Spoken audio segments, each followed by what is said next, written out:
Kepentingan nasional itu ada kepentingan keamanan nasional, ada kepentingan kesejahteraan nasional, satu lagi kepentingan hubungan internasional. Jadi ada 3 itu. Baiklah, kita lanjutkan sama slide berikutnya. Satu persatu kita bahas. Sekarang kita masuk kepada jiwa. Tapi sebelum itu, ya kita harus memahami dulu. Jangan nanti kita konflik terminologi. Saya dari kemarin itu konflik terminologi. Yang mengerikan itu ya ini, ya. Jadi kita cari dulu apa itu definisi paradigma. Karena tanpa definisi kita tidak akan pernah sampai pada konsep, kata Ibnu Sina. Dan tanpa kejelasan terminologi dapat menyebabkan terjadinya konflik mindset pemikiran di antara kita sesama. Makanya saya mulai dulu, apa itu paradigma? Nah, lanjut dulu Pak Paul.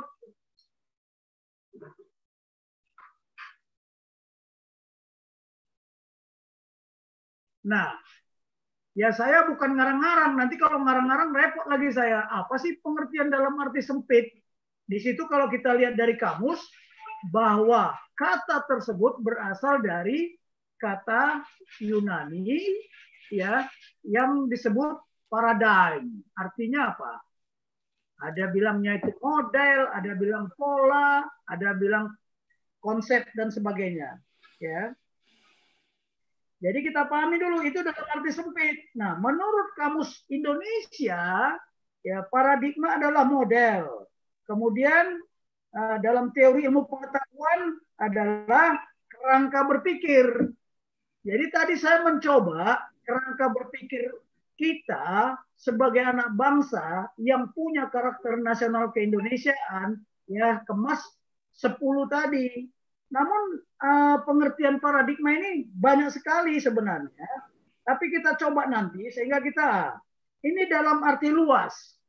Ya, ini dalam arti sempit. Berikutnya coba kita lihat dalam arti luas. Apa sih itu paradigma?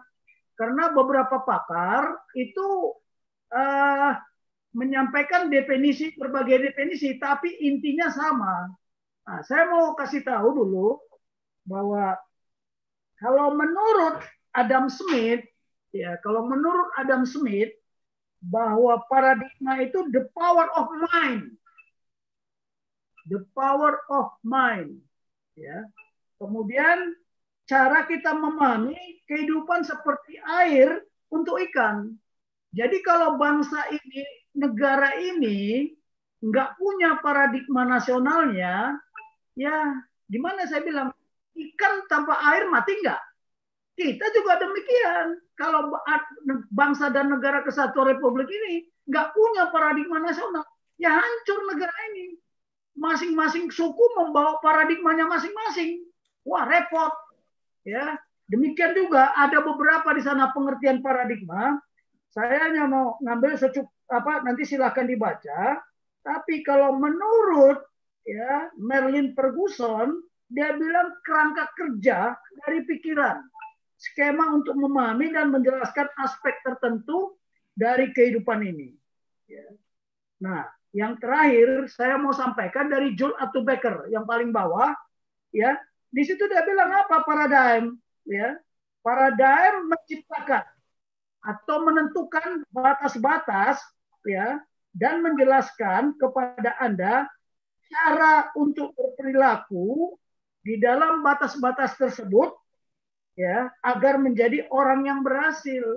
Nah, kalau paradigma kita itu ditentukan Pancasila dan Undang-Undang Dasar 45, ya jangan bawa paradigma syariah. Jangan bawa paradigma syariah. Kita sebagai umat Kristen nggak boleh membawa paradigma yang bukan paradigma nasional. Kalau dogma yang ada di kitab suci, silakan. Tapi makanya bahwa paradigma ini, ya kita melihat ada yang tertulis, ada yang tidak tertulis. Nah ini kata Joel Althusser, tetapi itu membatasi kita berbuat sesuatu. Tidak boleh sembarangan. Nah seperti sekarang ini cobalah. Ada paradigma aturan. Paradigma itu berupa aturan juga seperti protokol kesehatan. Yang nggak boleh dilanggar. Kalau dilanggar ya itu tadi. Ya, supaya kita sukses ya, supaya kita berhasil jangan dilanggar. Kalau dilanggar ya itu tadi sama dengan paradigma lalu lintas. Ada merah, ada hijau, ada kuning. Coba aja langgar itu yang merah. Anda di tempat keramaian Anda tabrak, pasti Anda cilaka. Itulah kira-kira intinya. Jadi kerangka berpikir kita. Nah sekarang kalau kita sebagai anak bangsa, bagaimana kerangka berpikir kita gitu loh. Ini pengertian paradigma. Nanti silakan tanya lah ya. Kalau memang belum memahami, tapi ini kata para ahli. Ya. Lanjut Pak Paul. Sekarang kalau kita sudah tahu apa itu paradigma dalam arti sempit dan baik dalam arti sempit maupun nataba, kita tahu dulu sekarang apa sih prinsip-prinsip yang terkandung di dalam paradigma. Ya, mengapa ada prinsip? Prinsip itu hal-hal yang mendasar. Ya, hal-hal yang mendasar sehingga terciptanya paradigma. Dan hal-hal mendasar mengapa paradigma itu ada dan bagaimana kalau terjadi pergeseran paradigma. Baiklah.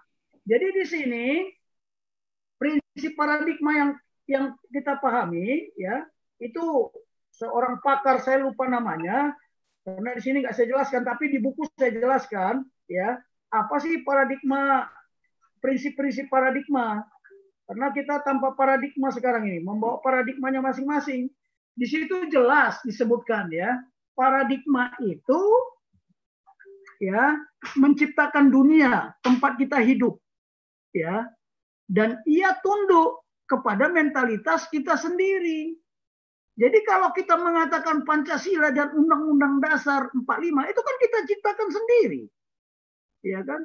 Tunduk kepada mentalitas kita sendiri. Kita harus tunduk secara menyeluruh.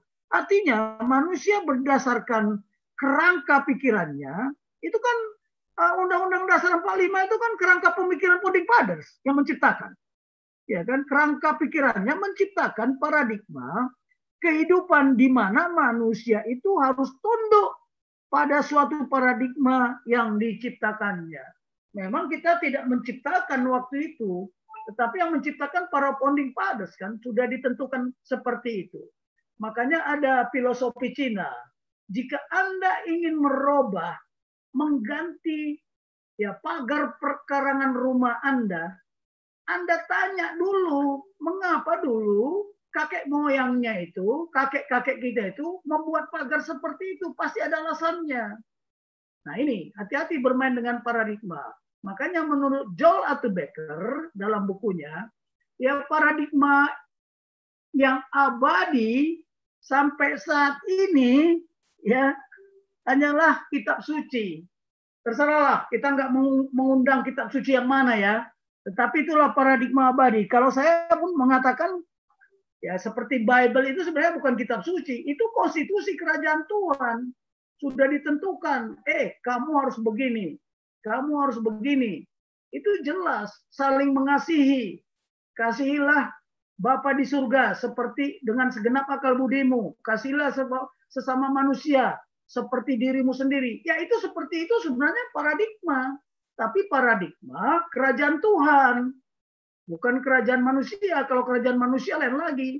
Makanya nanti kita tidak keluar dari Pancasila sama Undang-Undang Dasar 45 karena itulah dua paradigma yang mendasari atau sebagai groundslah cancungnya bangsa Indonesia ini. Nah, baik, kita lanjut ya. Para hukum-hukumnya ini, prinsip-prinsipnya. Paradigma yang abadi. Ya, tidak ada paradigma yang abadi di zamannya. Kita contoh lihat, ketika Orde Lama, paradigma Orde Lama kan lain. Begitu masuk ke Orde Baru, lain lagi. Sekarang kita masuk ke reformasi, ditambah lagi paradigma baru setelah COVID-19 ini, ya kan bergeser semua, pasti bergeser. Nah, di sini disebutkan ya, paradigma baru menempatkan setiap orang yang mempraktekkan paradigma lama pada resiko yang sangat besar. Semakin tinggi posisi seorang, semakin besar resikonya. Jadi ketika terjadi pergeseran paradigma, ya, terjadi pergeseran paradigma, itu waktu Orde Lama bergeser ke Orde Baru paradigmanya, itu yang menerima beban paling tinggi siapa? Yang posisinya makin tinggi, makin besar resiko yang dia dipikulnya. Ya waktu itu Bung Karno. Ketika Orde Baru juga gitu, ya Pak Harto gitu loh. Nah, kita hidup penuh dengan tantangan. Apabila tantangan baru dihadapkan dengan paradigma lama, maka kita akan menemui kegagalan. Coba aja sekarang muncul paradigma baru ya. Sekarang ini hampir seluruh dunia harus pakai masker, harus cuci tangan, harus jaga jarak. Coba-coba aja nggak pakai masker. Kita pasti gagal.